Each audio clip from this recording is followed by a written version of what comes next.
শুভ সকাল আমার প্রিয় বন্ধুরা, কেমন আছো সবাই? আশা করি সবাই খুব ভালো আছো।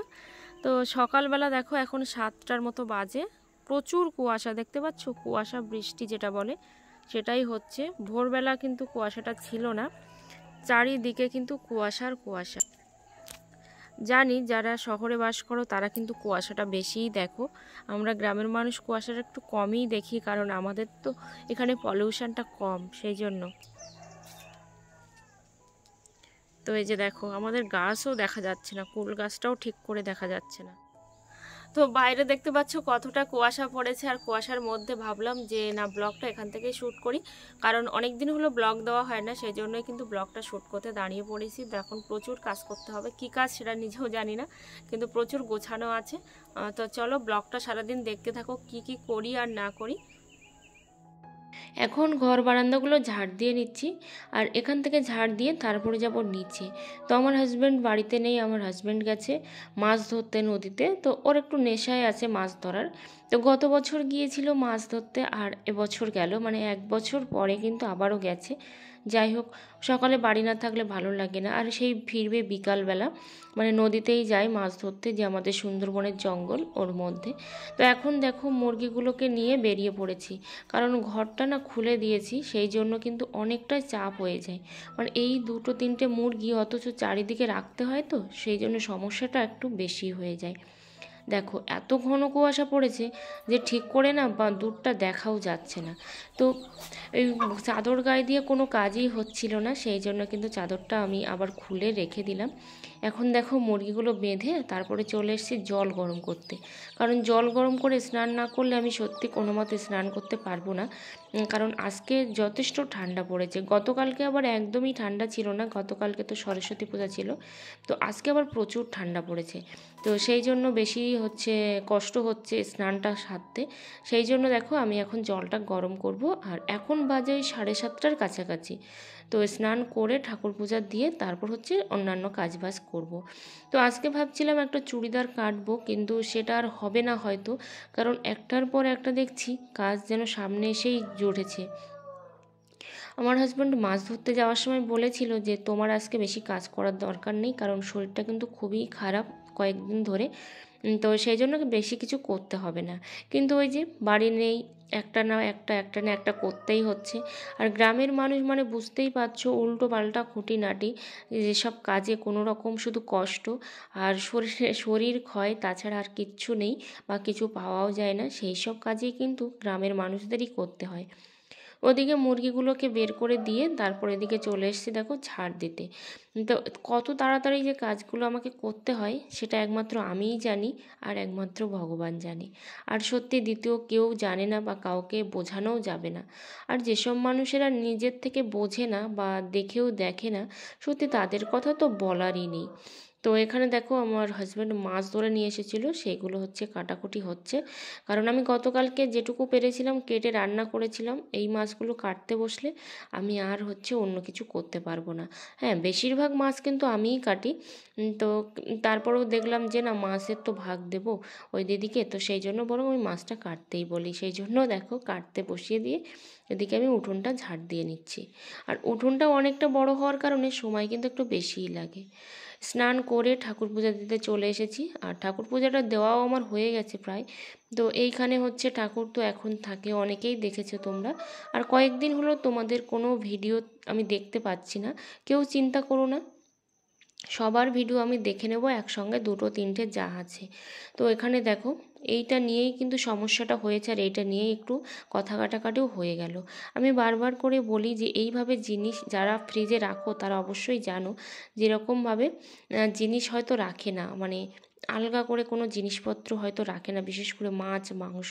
আর এটা হচ্ছে ছিদ্র গামলি, এই গামলিটা কিন্তু ছিদ্র, এর উপরে যদি মাছ লবণ হলুদ দিয়ে মাখিয়ে রাখা হয় তাহলে নিশ্চয়ই ওটা জল পড়বে, সে যতই ফ্রিজে থাকুক তার থেকে একটা দুর্গন্ধ ছড়াবে।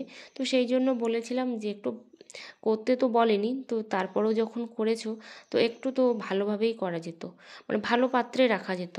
এই নিয়েই কত কথা, কত কিছুই শুনতে হলো।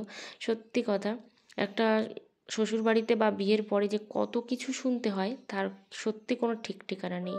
তো এখানে দেখো মাছ ভাজা করেছি। মাছগুলো যে কী মাছ এর নামও কিন্তু আমি জানি না, এত ছোট ছোট ফ্যাসা মাছই হবে হয়তো। আর এখানে হচ্ছে বড় আলু দিয়ে চিংড়ি মাছ রান্না করেছি। তো চিংড়ি মাছগুলো হচ্ছে আমার হাজব্যান্ড ধরে নিয়ে এসেছিলো, এই মাছগুলোও ধরে নিয়ে এসেছিলো। আর এইখানে দেখো পার্শে মাছ দিয়ে আর একটু ফ্যাসা মাছ ছিল, সেইগুলো দিয়ে ঝাল করেছি। এটা আমার হাজব্যান্ডের খুব পছন্দের একটা তরকারি, পার্শে মাছের ঝাল, সেটাই করেছি। তরকারিগুলো আমি গ্যাসেই করেছি আর এদিকে ভাতটা বসিয়ে রেখেছিলাম, তার ভাতটা আমি উনুনেই করেছি। প্রথমে ভাবছিলাম যে সবই উনুনে করব, পরে দেখলাম না যে অনেকটাই সময় লেগে যাবে, কারণ আমার অনেক কাজ বাকি, সেই জন্য। তো একটার পর একটা কাজ কিন্তু লেগেই আছে। এখন বাজে দুপুর 1টা। তো 1টার সময় রান্না বান্না করে তারপরে দেখো এদিকে চলে এসেছি এই যে মুরগির ঘরটাতে রং করার জন্য। রং না করলে না আমারই খুব অসুবিধা হচ্ছে, এতটা অসুবিধা হচ্ছে না, আমি ফোনে ঠিক করে টাইম দিতে পারছি না কারো ভিডিও দেখতে পাচ্ছি, আমার সব কিছুই না মাটি হয়ে যাচ্ছে। তো সেই জন্য আমি এটা দেখো বের করেছি। আমার পক্ষে এই জিনিসটা বের করা খুবই অসম্ভব ব্যাপার, কিন্তু তারপরেও টেনে টেনে খুব কষ্ট করে কিন্তু বের করে দেখো রং করছি। যেহেতু ধরার কেউ নেই তাই বলে তো হাল ছাড়লে হবে না, বুদ্ধি থাকলে কিন্তু উপায় অবশ্যই হয়। তো একটু বুদ্ধি খাটিয়ে প্রথমে অনেক চেষ্টা করেছি, অনেককে ফোন করেছি, কেউই ফোনটা রিসিভ করেনি। যাই হোক, তারপরে ভাবলাম যে না, আয়না খাটিয়েই আমি রংটা করে ফেলবো, কারণ যে ব্যাক সাইডটাতে আমি কালারটা করতে পারছি না সেই কালারটা কিন্তু আমি আয়না দিয়েই দেখে করতে পারি। তো সেই জন্যই দেখো আয়না দিয়েই করছি। একটু বুদ্ধি, যে কোনো কাজ করতে গেলে একটু বুদ্ধি থাকলেই কিন্তু সেই কাজটা হয়। তো এখন প্রায় 2:30 পৌনে 3টের কাছাকাছি বাজে, কারণ যতই বলো না কেন একটা গ্রিল রং করতে কিন্তু অনেকটাই টাইম লাগে। তারপরে ওই যে ঘোরাতে পারছি না ঠিক করে, এতটা ভারী, একটা সাইড একটু যদি টান দিই আর একটা সাইড কিন্তু ঘুরে যায়। এত কিছু করার পরেও, সেই ভোর থেকে রাত পর্যন্ত এত কিছু করার পরেও যদি সব সময় তুমি খারাপ কথা, খারাপ মন্তব্য শুনতে থাকো না, তখন না আস্তে আস্তে নিজের লাইফের প্রতি না একটা বিতৃষ্ণা এসে যায়।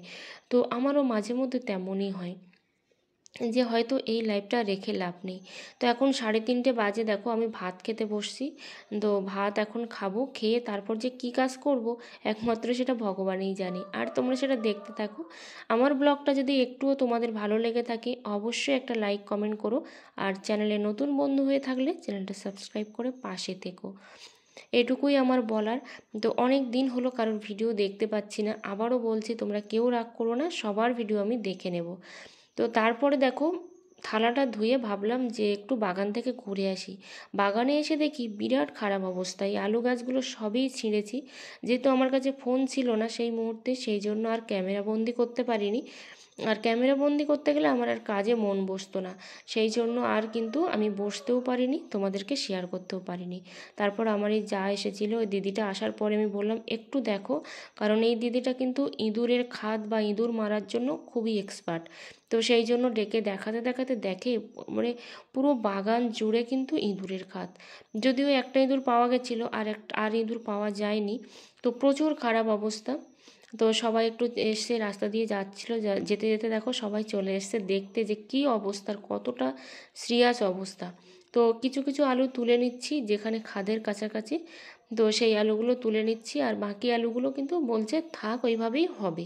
এই করেই তো সারাটা দিন কেটে গেল, কোনো রকম সেলাই কাজ বা ফোন কোনো কিছুই কিছু করতে পারলাম না।